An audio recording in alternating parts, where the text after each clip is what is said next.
आकाशात गोलसर चंद्र चमकत होता. त्याच आकाशगंगेत स्फटिकासारख्या चांदण्या टिमटिमताना दिसत होत्या. हिरव्यागार झाडांचं जंगल दिसत होतं. जंगलाच्या मधोमधून तो इंटरनॅशनल हायवे गेला होता. हायवेच्या बाजूला एक सफेद रंगाचा माइलस्टोन दिसत होता. त्यावर एक नाव लिहिलेलं दिसत होतं, रायगड 80 किलोमीटर. त्याच माइलस्टोनवर एक कावळा आकाशातून उडत येत बसला. तो कावळा एकटक समोरच पाहत होता. त्या कावळ्याच्या लाल विस्तवी नजरेला समोरच्या अंधारात बुडालेला हायवे दिसत होता. तोच हायवेच्या रस्त्यावरून दुरून 2 हेडलाईट चमकले जात वेगाने पुढे येऊ लागले. ती एक 4 चाकी गाडी होती. गाडीत ड्राईव्ह सीटवर एक 35 वर्षाचा पुरुष बसला होता. त्याचं नाव ऋतिक होतं. ऋतिकच्या बाजूलाच त्याची बायको राजनंदा बसली होती. तर गाडीच्या मागच्या सीटवर ऋतिकचे वृद्ध वडील चंपक चाचा बसले होते. त्यांच्या बाजूलाच त्यांचा 10 वर्षाचा नातू रांडूनाथ बसला होता. गाडी वेगाने हायवेवरून धावत जात होती. हायवेच्या दोन्ही तर्फे असलेली झाडे गाडीत बसलेल्या ह्या चौघांना वेगाने मागे जाताना दिसत होती. ऋतिक दोन्ही हातात गाडीची स्टीअरिंग धरत गाडी चालवत होता. तोच त्याची नजर जरा दूर असलेल्या रस्त्याच्या माइलस्टोनवर गेली. रायगड 80 किलोमीटर दूर आहे, आपण लवकर पोहोचू, ऋतिक म्हटले. तोच गाडीच्या विंडो शील्डवर एक काळ्या रंगाचा कावळा येऊन वेगानं आदळला. अचानक घडलेल्या ह्या क्रियेने ऋतिकरावांचं गाडीवरून नियंत्रण ढासळलं. गाडी कधी डावी तर कधी उजवीकडे वळण घेत हेलकावे खाऊ लागली. तोच ऋतिकरावांनी गाडीचं ब्रेक दाबलं. त्या स्मशान शांततेत टायर घासल्याचा चुई असा मोठा आवाज होत गाडी रस्त्याच्या एके बाजूला थांबली. गाडीला अचानक ब्रेक बसल्याने टायर रस्त्यावर घासले जात टायरमधून सफेद रंगाचा धूर बाहेर पडत होता. अचानक घडलेल्या ह्या क्रियेने गाडीत बसलेली सर्वजण खूपच भ्यायली होती. सर्वांच्या भीतीने घाबरलेल्या विस्फारलेल्या नजरा विंडो शील्डवर स्थिरावल्या होत्या. ज्या विंडो शील्डवर काळ्या रंगाचा कावळा मरून पडला होता. गाडीचा वेग जास्त असल्याने त्या कावळ्याची कवटी फुटली होती. आतून लाल रंगाचं रक्त बाहेर आलं होतं आणि हा तोच कावळा होता जो माइलस्टोनवर बसला होता. तुम्ही सर्व ठीक आहात ना? ऋतिकने सर्वांकडे काळजीमय स्वरात पाहत विचारलं. त्यावर सर्वांनी होकारार्थी मान हलवली व आम्ही ठीक आहोत म्हटलं. ऋतिकराव गाडीतून खाली उतरले. त्यांच्यासोबतच त्यांचे वडील चंपक चाचा, बायको राजंदा व मुलगा रंडूनाथही उतरला. हा कावळा इतक्या रात्री आपल्याच गाडीवर येऊन मरणं म्हणजे अशुभ आहे ऋतिक, राजनंदा घाबरलेल्या स्वरात म्हटली. राजनंदा, तू गप्प बस ग, असं काही नसतं, ऋतिक म्हटला. सुनबाई बरोबर बोलतीये ऋतिक, इतक्या रातच्याला कावळा मरणं म्हणजे अशुभ आहे. नक्कीच आपल्यासोबत पुढे जाऊन काहीतरी वाईट घडणार आहे. तो कावळा मरणं म्हणजे एक धोक्याची सूचना आहे, चंपक चाचा सांगत म्हणाले. परंतु ऋतिकचा ह्या असल्या गोष्टींवर विश्वास होता कुठे? बस करा पप्पा, माझा या असल्या गोष्टींवर विश्वास नाही, ऋतिकने असं म्हणतच रस्त्या बाजूची एक काठी उचलली व तो रक्ताने माखलेला मेलेला कावळा विंडशील्डवरून दूर फेकला. चला गाडीत बसा, अजून खूप दूर जायचं आहे, ऋतिक म्हणाला. सर्वजण पुन्हा गाडीत बसले. परंतु राजनंदा व चंपक चाचा दोघांना भीती वाटत होती. मनाला कसली तरी वाईट घडणार आहे ह्याची चाहूल लागत होती. 10-15 मिनिटांनी ऋतिकरावांना हायवेच्या रस्त्याच्या डाव्या बाजूला एक रस्ता जाताना दिसला. ज्या रस्त्या बाजूला एक सफेद फळा जमिनीत गाडलेला दिसत होता, ज्या फळ्यावर लिहिलं होतं रायगड शॉर्टकट. त्याच रस्त्यावर फळ्याखाली एक भिकारी उभा होता. अंगात फाटलेली बनियान, खाली फाटलेली चड्डी होती. डोक्यावरचे केस वाढले होते. चेहऱ्यावर वाढलेली दाढी होती. त्या भिकाऱ्याला पाहून कोणीही म्हटलं असतं, अरे हा तर IIT बाबा. ऋतिकरावांनी गाडी त्या भिकाऱ्यापाशी थांबवली. काय रे भाऊ, हा रस्ता कुठे जातो? ऋतिकरावांनी त्या भिकाऱ्याला विचारलं. त्यावर त्या भिकाऱ्याने आपले दोन्ही लाल झालेले डोळे मोठे केले व वेड्यासारखं दात काढत हसत म्हटला, हा रस्ता तुम्हाला जिथं जायचं आहे तिथंच घेऊन जातो. तो भिकारी म्हणाला, म्हणजे नक्की कुठे? ऋतिकने विचारलं. त्यावर भिकाऱ्याच्या चेहऱ्यावरचे हास्य विरले, गंभीर भाव पसरले व तो गंभीर स्वरात म्हणाला, मौत. त्या भिकाऱ्याचं हे वाक्य ऐकून गाडीत बसलेले राजनंदा, चंपक चाचा दोघेही जरा घाबरलेच. भीतीने त्या दोघांचा तोंडाचा आव वासला, डोळे मोठे झाले. मी मजाक करतोय शेठजी, हा रस्ता तुम्हाला रायगडलाच घेऊन जाईल. चला 50 रुपये द्या, एक देशी दारू प्यायला. त्या भिकाऱ्याच्या वाक्यावर ऋतिकराव व रंडूनाथ दोघेही बापलेख हसले. खूप चांगला मजाक आहे, असं म्हणतच ऋतिकने खिशातून 100ची नोट त्या भिकाऱ्याला दिली. चल आईश कर, ऋतिकराव म्हणाले. तोच त्या भिकाऱ्याने त्याच्या खिशातून 50ची नोट काढली व ऋतिकरावांना दिली. माझा पण भीक मागायचा रूल आहे, जितकं मागतो तितकंच घेतो. तो भिकारी तोंडातले पिवळसर दात कसं तरीच हसला. ऋतिकरावांनी ती 50ची नोट घेतली व त्यांच्या खिशात टाकली व गाडी चालू केली व मागच्या लाल लाईट दाखवत सायलेन्सरमधून काळा धूर सोडत गाडी निघून गेली. इकडे त्या शॉर्टकटच्या रस्त्यावर तो भिकारी अद्याप उभाच होता, पण त्याचं रूप पहिल्यापेक्षा वेगळं दिसत होतं. त्याच्या चेहऱ्यावर खुनशी हसू होतं. त्याचे डोळे रक्ताळल्यासारखे लाल भडक झाले होते. चेहरा प्रेतासारखा पांढरा पडला होता. नाक चेटकिनीसारखं मोठं झालं होतं. साला छलावा को 50 रुपये देके मौत की तिकीट खरीद लिए. चकवा आहे मी. तो भिकारी एक छलावा भूत होता. त्याने ऋतिकरावांना आपल्या जाळ्यात फसवलं होतं. आता मौतचा खेळ सुरू होणार होता. अचानक त्या भिकाऱ्याच्या देहाची सफेद रंगात राख झाली व ती 50ची नोट तिथेच हवेतून गोल गोल फिरत येत जमिनीवर पडली व त्या नोटच्या पुढे कोणताही रस्ता किंवा शॉर्टकट दिसत नव्हती. ऋतिकची गाडी रस्त्यावरून वेगाने धावत जात होती. ऋतिक, मला तो भिकारी काही नीट वाटला नाही, राजनंदा म्हणाली. अगं राजनंदा, तो भिकारी आहे, अंबानी नाही. त्याचे कपडे पेहराव तसाच असतं, त्यात भिण्यासारखं काय आहे? ऋतिकराव म्हटले. मागे सीटवर रंडूनाथ स्मार्टफोनवर यूट्यूब ॲपवर स्केरी क्रोकोडाईल हॉरर ॲनिमेशन चॅनलवर मौत का छलावा नामक व्हिडिओ पाहत होता. आजोबा, हा छलावा काय असतो हो? रंडूनाथने चंपक चाचांना विचारलं. त्यावर चंपक चाचा म्हटला, छलावा म्हणजे चकवा असतो रंडू. हे चकवा एक भयानक भूत असतं. ते रात्री जंगल आणि हायवेवर शिकारीसाठी हमखास भटकत असतं. हे आपल्या शिकाऱ्याला भ्रमित करतात आणि जेव्हा त्यांचं मन भरतं तेव्हा तो चकवा म्हणजेच छलावा आपल्या शिकाऱ्याला निघरूनरित्या मारून टाकतो. आपल्या आजोबांची भयावह माहिती ऐकून रंडू जरा घाबरला होता. गाडी त्या काळ्या हायवेवरून हवेला कापत वेगाने धावत जात होती. गाडीचे पिवळे हेडलाईट्स गाडीला मार्ग दाखवत होते. ऋतिकराव ड्राईव्ह सीटवर बसले होते. तोच त्यांची नजर जरा दूर रस्त्या बाजूला गेली. तिथे एक चहाची टपरी होती. टपरीवर एक 70 वर्षाचा चहावाला गॅसवर ठेवलेल्या टोपशीतला चहा ढवळत होता.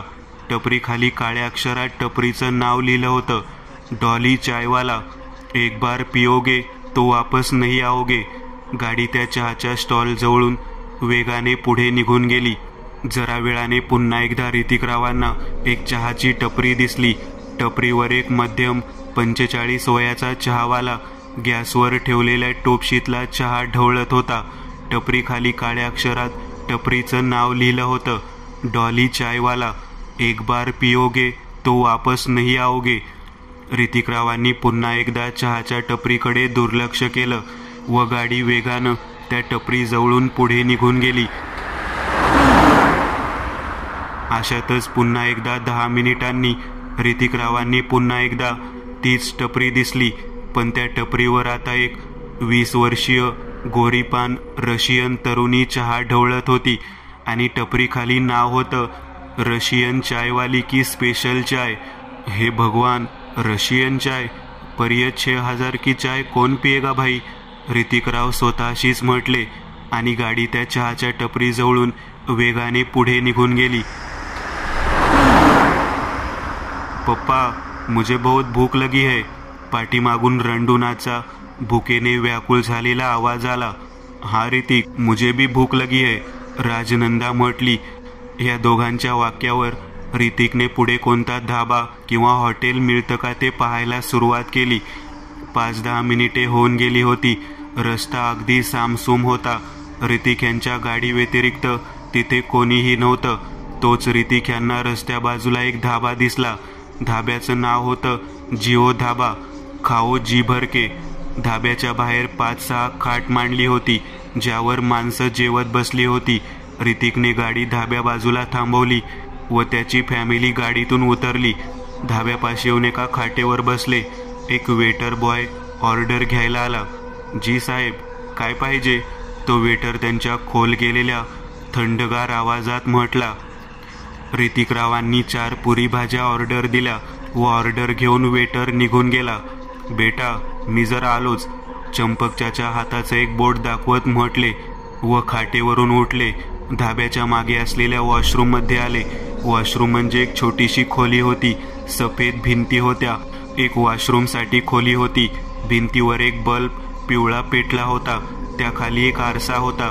फ्रेश झाल्यावर चंपकचाच्यांनी नळाच्या पाण्याने हात धुतले, मग कंबर वाकवून चेहरा धुतला व पुन्हा सरळ उभे राहिले. तोच कमरेत चमक भरली. हे राम, वेदनेने चंपकचाच्यांच्या तोंडून देवाचं नाव निघालं व तोच पुढे जे घडलं हृदयाचा थरकाप उडवणारं होतं. वॉशरूममधलं सर्व दृश्य क्षणात बदललं. नळ तुटून खाली पडला. समोरचा चांगला आरसा फुटला, तडकत फुटला गेला. सफेद भिंती काळ्या बुरशी लागल्यासारख्या खराब झाल्या व तो पिवळा बल्ब चरचर करत चरचरू लागला. हे श्रीराम, हे भगवंत, ये क्या मोहमाया है? काय हा छलावा तर नाही? हे भगवान, म्हणजे तो कावळा मेला ते धोक्याचा संकेतच होता तर? मला आता जाऊन सर्वांना सावध करायला हवं. चंपकच्या घाईघाईतच वॉशरूममधून बाहेर पडले. बाहेरचं दृश्य पाहताच त्यांच्या पायाखालची जमीन सरकली. डोळे भीतीने मोठे झाले. अंग थरथरू लागलं. काही वेळा अगोदर जो लाईटनी सजलेला धाबा नव्यासारखा दिसत होता, तो आता भकास एका जुनाट खंडरासारखा दिसत होता. धाब्याचं छप्पर खाली कोसळलं होतं. ढाब्याबाहेर ठेवलेली खाट तुटली होती. त्याच एका तुटलेल्या खाटेवर ऋतिक, राजनंदा आणि चंपकच्या नातू रंडूनाथ बसला होता. चंपकच्या घाईघाईने आपल्या फॅमिलीपाशी आले. पोरांनो, लवकर उठा इथून. इथं खूप धोका आहे. चला, लवकर निघायला हवं इथून, चंपकच्या घाईघाईत म्हटले. त्यावर ऋतिक, राजनंदा, रंडूनाथ तिघांनीही त्यांच्याकडे न समजून पाहिलं. बाबा, काहीही काय बोलत आहात तुम्ही? ते पहा, एवढी सारी लोक आहेत तिथे जेवायला. मस्त लाईट लागल्या आहेत. आणि तुमचं काय सुरू आहे? ऋतिकराव म्हटले. ऋतिक, राजनंदा, रंडू तिघांनाही त्या छलाव्याने आपल्या मोहमायेत फसवलं होतं.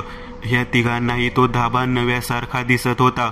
ती छलाव्यात मेलेली, अडकून पडलेली आत्मे तिथे खाटेवर बसून जेवण करताना दिसत होती.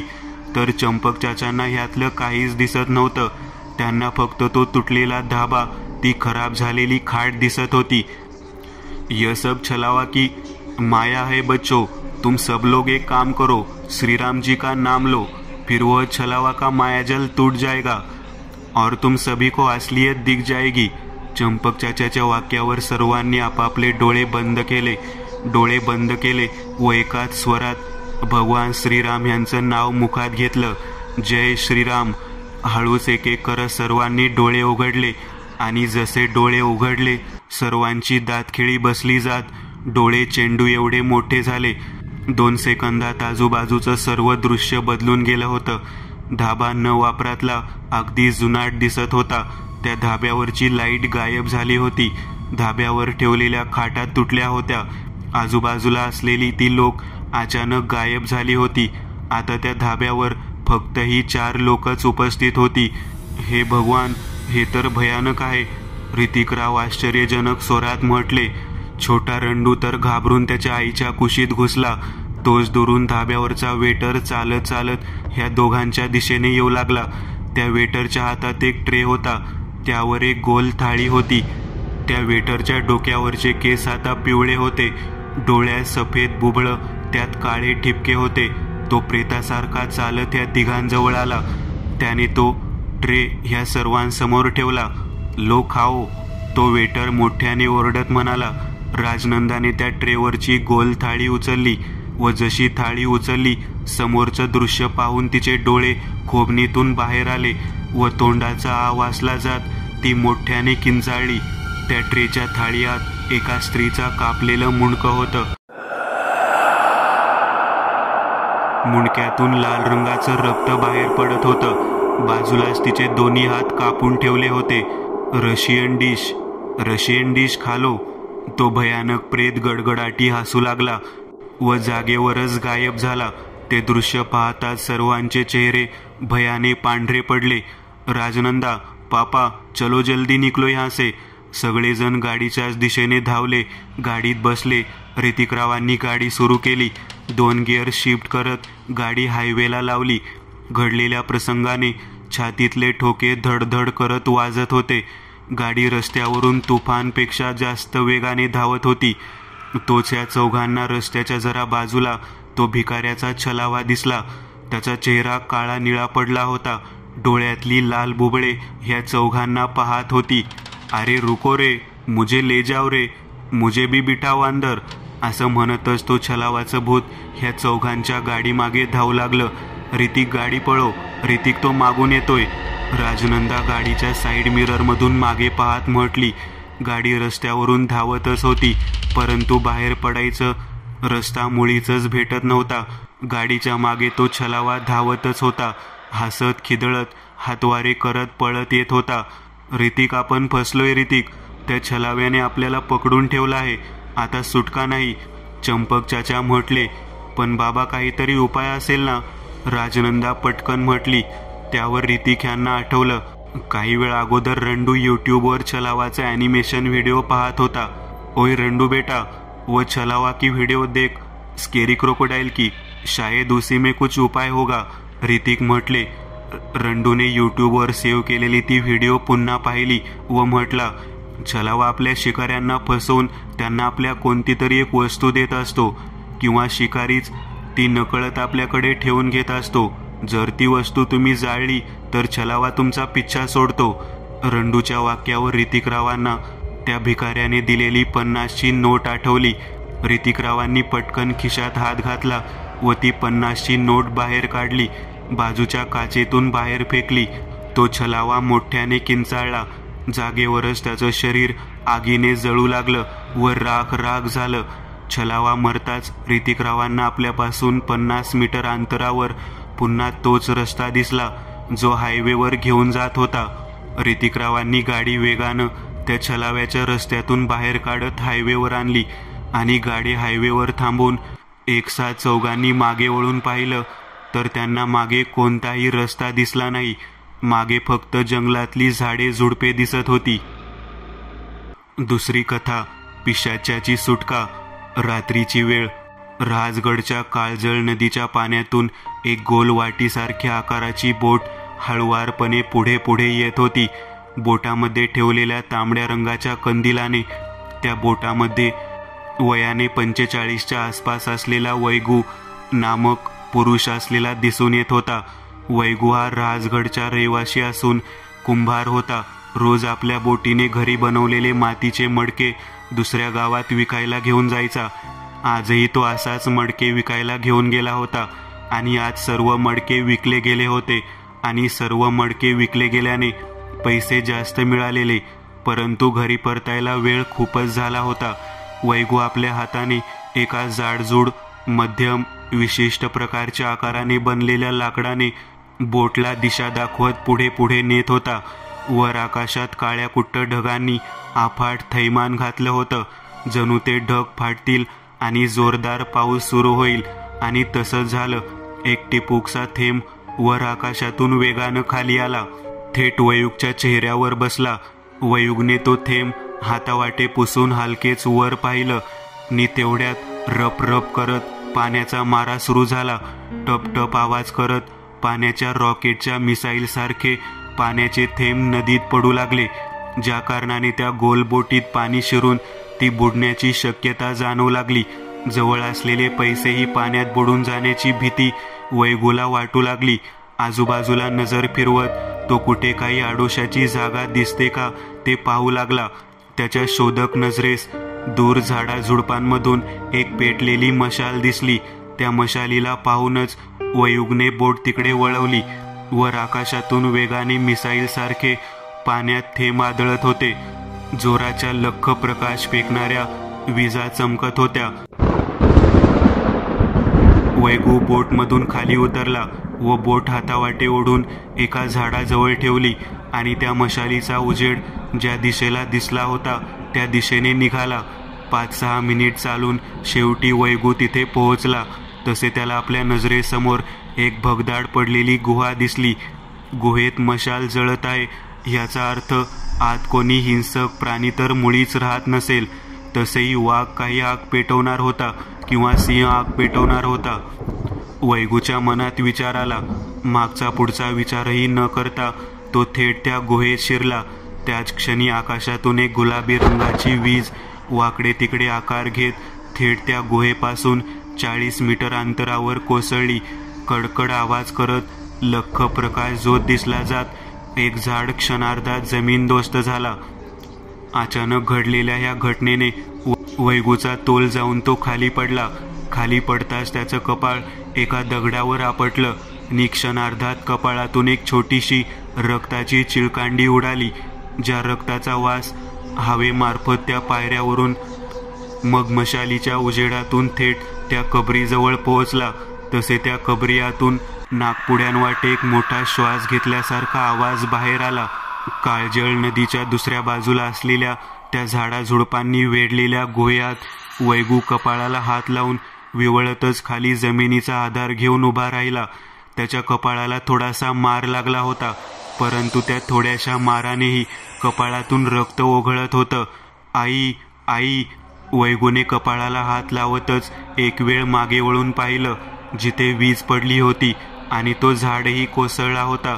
जायची या विजेच्या, वैगूने एक शिवी हासडली. लागलीच वळून पुढे पाहिले.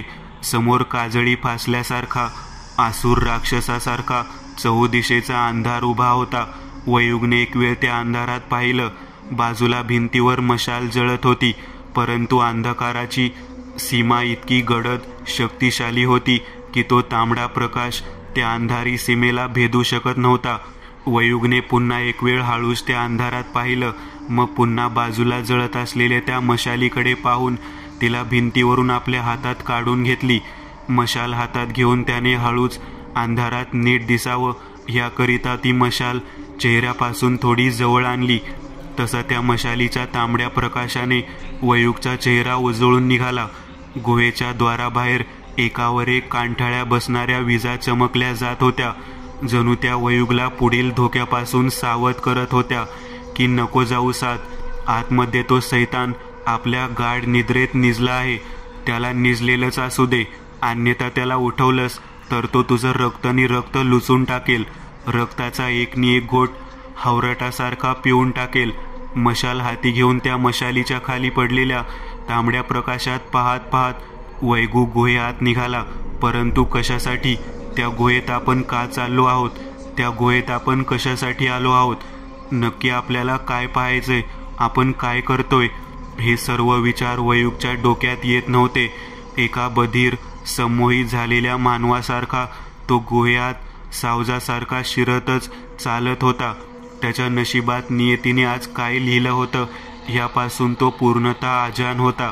पुढे जाऊन त्या बिचाऱ्याचं काय घडणार होतं हे त्या भाबड्या वैगूला ठाऊकही नव्हतं. एका विषारी सापाच्या बिळात हात घातला तर तो साप डसल्याशिवाय सोडत नसतो. 1-2 मिनिट मशालीच्या तांबड्या प्रकाशात चालून झाल्यावर वैगूला खाली जमिनीवर पडणाऱ्या मशालीच्या तांबड्या उजेडात दगडाच्या 2 पायऱ्या दिसल्या. वैगूने हळूच आपल्या हातातली मशाल त्या पायरीच्या दिशेने वाढवली. त्या मशालीच्या प्रकाशात वैगूला अजून पायऱ्या दिसून आल्या आणि त्या सर्व दगडाच्या पायऱ्या खाली घेऊन जात होत्या. ह्याचा अर्थ खाली नक्कीच तळघर असावं. हातात मशाल घेऊन वैगूने मागचा पुढचा विचार न करता त्या दगडाच्या पायरीवर पाय ठेवला आणि ज्या क्षणी त्या पायरीचा स्पर्श वयूकच्या पायाला झाला, आकाशात एक जोरदार वीज कडाडली. जंगलातली झाडे हवेने हेलकावे खाऊ लागली. वातावरणाने जणू क्रोधित रौद्र अवतार धारण केला. मशालीच्या तांबड्या प्रकाशात वैगू तळघराची एक एक पायरी उतरू लागला आणि त्या पुढे पुढे पडणाऱ्या पावलासरशी वैगूच्या डोळ्यांसमोर एक वेगळंच दृश्य दिसलं जात अंगाला थंडी झोंबू लागली. खाली एक दगडापासून साकारलेलं जुन्या काळातलं तळघर होतं. मोठमोठे दगडी खांब होते ज्यावर मशाली टिटव्या पेटल्या होत्या. आजूबाजूला साप, विंचू, कोळिष्टके यांचं दर्शन घडत होतं, परंतु ते सर्व आपल्या जागेवरून एकटक वयूकडे शांतपणे पाहत होते. बस ज्याने त्यांचा धोका नव्हता. वातावरणात थंडीचा मालकी हक्क कायम पसरलेला. पायऱ्या संपवून वैगूने हळूच तळघरात प्रवेश केला. चहूदिशेंना भिंतीवर आणि खांबावर लावलेल्या मशालींचा तांबडा प्रकाश तळघरातलं दृश्य नजरेस पाडण्यास मदत करत होता. बाहेर होणाऱ्या विजांचा कडकडाट आणि पावसाच्या रपरपीचा आवाज त्या तळघरात येत नव्हता. त्या तळघरात कधीही न अनुभवलेली विलक्षण शांतता होती. हा तसं म्हणायला अधूनमधून त्या विलक्षण शांततेत सापांच्या फिसकारण्याचा आवाज काय तो येत होता. वयूकची उत्सुकतेने भरलेली नजर त्या तळघरात चहूदिशेंना फिरत होती. तोच त्या फिरणाऱ्या नजरेस पुढे मंद गतीने वाहणाऱ्या धुक्यात काहीतरी दिसलं. वयूकचा कमरे एवढा एक मोठा चौकोनी दगड पुढे होता आणि त्या दगडावर एक चौकोनी आकाराची लाकडाची कबर होती. कोणी ठेवली होती? का ठेवली होती? आणि आत नक्की होतं तरी काय? आणि ते नक्की जिवंत तरी होतं का? त्या लाकडाच्या कबरेला पाहता पाहताच पुढच्या क्षणाला वैगूने एका संमोहित झालेल्या माणसासारखी त्या दिशेने पावलं उचलायला सुरुवात केली. तळघरात पसरलेल्या त्या विलक्षण शांततेने बाहेरचे आवाज कानी येत नव्हते. त्या थंड गारठ्याने वयूकच्या मुखातून वाफा बाहेर येत होत्या. 5-6 पावलं चालून वयूगने ती कबर गाठली. वयूगने हळूच त्या कमरेच्या खालच्या दिशेने मशाल पुढे सरकवली आणि हळूहळू वर वर घेऊन येऊ लागला. त्या तांबड्या प्रकाशाने त्या कबरीचं रूप दिसून येत होतं. चॉकलेटी रंगाची शाही पद्धतीने बनवलेली भक्कम अशी कबर होती. वर वर येणाऱ्या त्या मशालीच्या तांबड्या प्रकाशात वैगूला कबरीची चॉकलेटी रंगाची फळी दिसून येत होती. बस की तोच वैगूला त्या प्रकाशात कबरीवर काहीतरी सपाट असं चिकटवलेलं दिसलं. एक प्राण्याची आकृती होती ती, वटवाघूळ. वैगूला त्या कबरेवर एका वटवाघुळाची आकृती दिसली. ती आकृती जरा वेगळी असल्यानेच वैगूला जरा नवल वाटलं, कारण समोर कबरेवर असलेली ती वटवाघुळाची आकृती काळी नसून रक्तासारखी लाल होती, जणू साक्षात रक्ताने न्हाऊन निघाली होती. वैगूने त्या वटवाघुळाच्या डोळ्यात पाहताच ते पिवळ्या रंगाने चमकले आणि क्षणात तो प्रकाश नाहीसा झाला, जणू समोरच्याला ते भास आहे असं वाटायला हवं. वैगूला ते चमकणारे डोळे दिसले, परंतु जसा प्रकाश नाहीसा झाला त्यालाही हेच वाटलं की आपल्याला भास झाला असेल. मानवाचं मन काही अमानवीय घटना, दृश्य अनुभवल्यावर नेहमी या आविर्भावात जगत असतं. आपल्याला भास झाला असेल, परंतु ते खरंच भास असतं का? स्मशानात चालताना आपल्या मागून कोणीतरी पाठलाग करत आहे अशी चाहूल लागते आणि मागे वळून पाहिल्यावर कोणीही नसतं. मग हा मानव त्या घटनेला भास समजतो, परंतु ते मुळीच भास नसतं. जर त्या नजरेने तुम्ही पाहाल तर त्या जागी तुम्हाला काही अमानवीय लहरींची चाहूल दिसून येईल, परंतु त्याकरिता मनाची तयारी असायला हवी. आहे का तुमच्यात? बरं असू द्या, पुढे ऐका.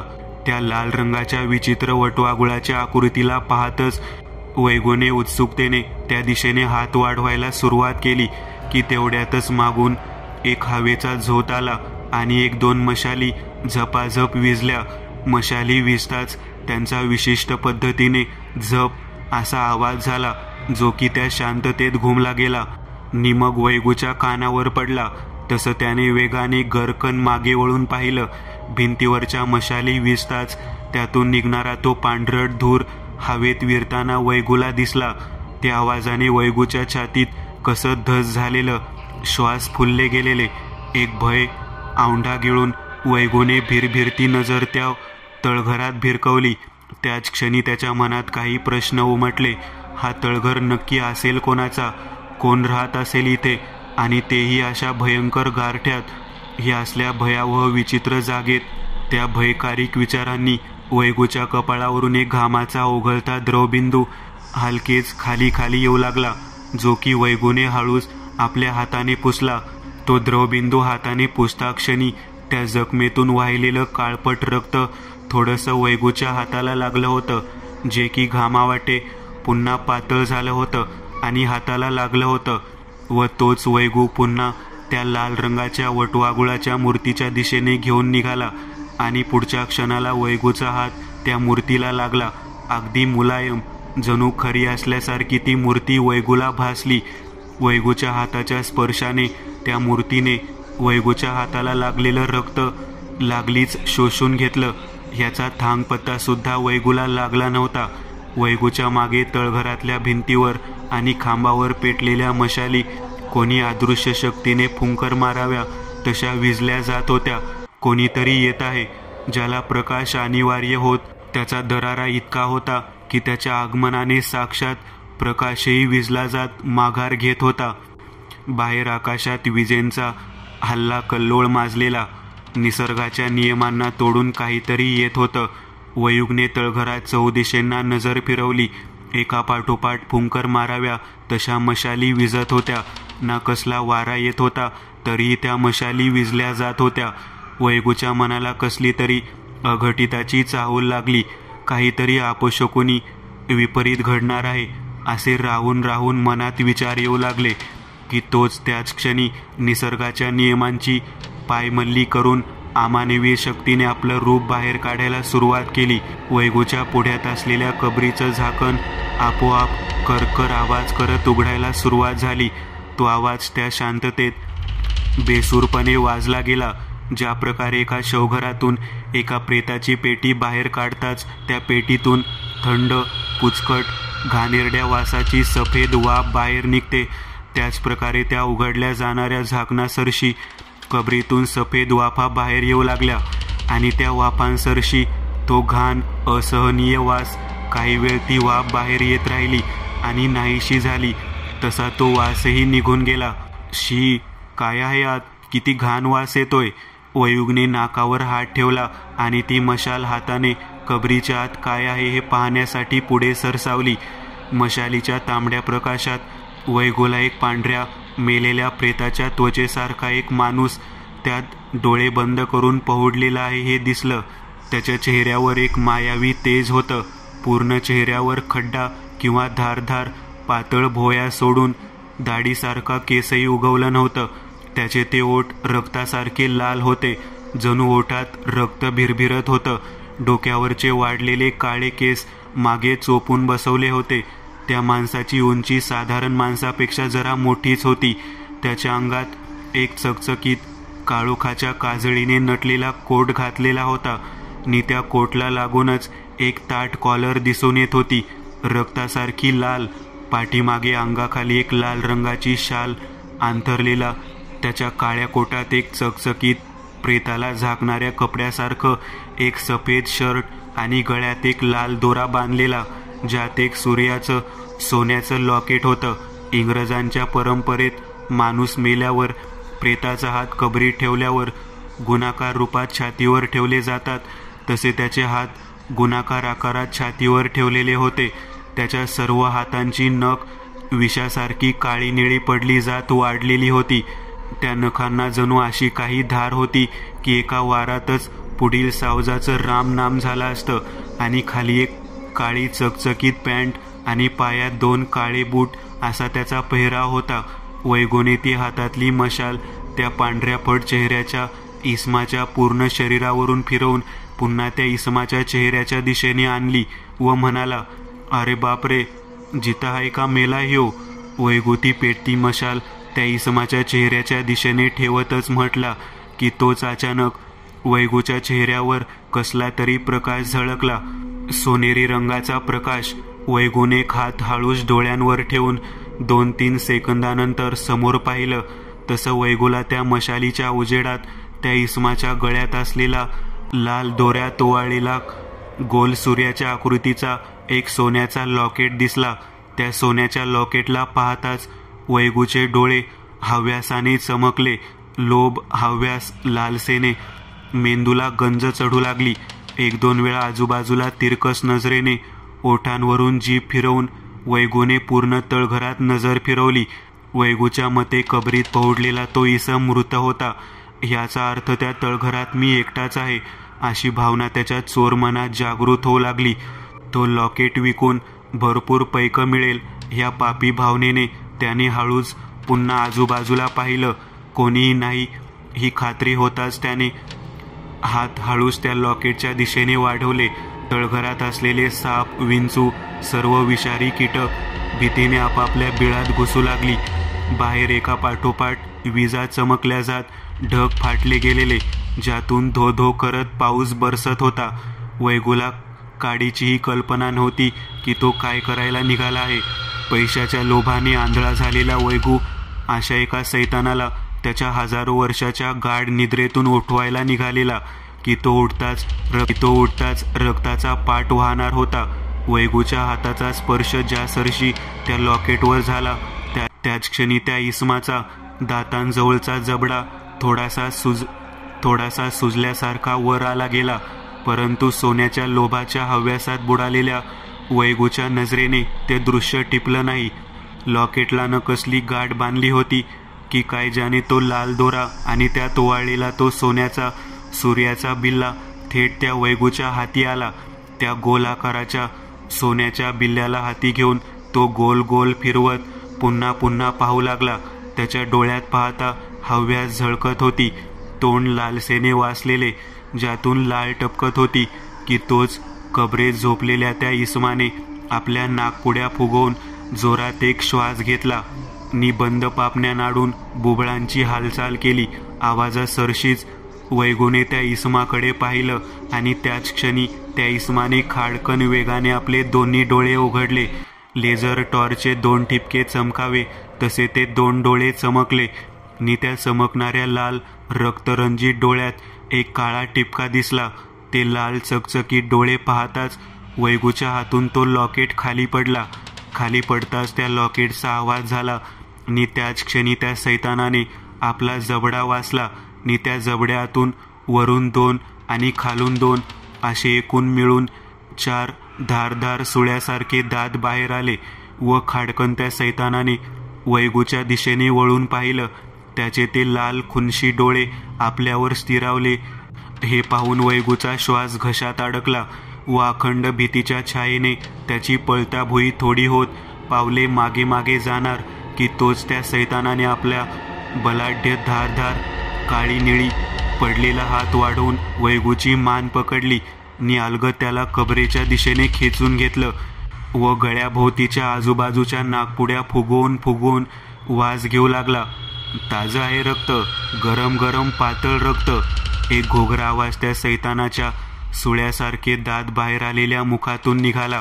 वैगूचे हातपाय सुटकेसाठी धडपडत होते, परंतु पकड काही सामान्य मानवाने घातली नव्हती.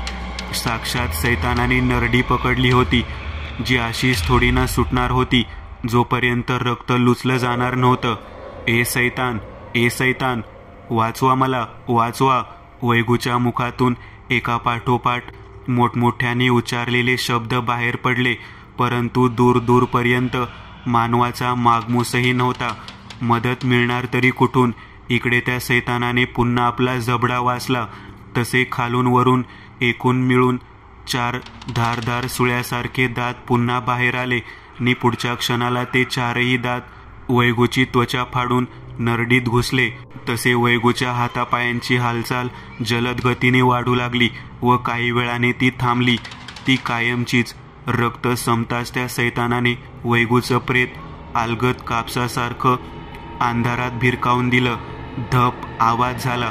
वैगू तर मेला होताच, परंतु मरण्या अगोदर त्याने एका अशा दृष्ट पाशवी हिंस्र शक्तीला जाग केलं होतं जो रक्ताचा भुकेला होता. जय सैतान, जय पिशाच्य राज.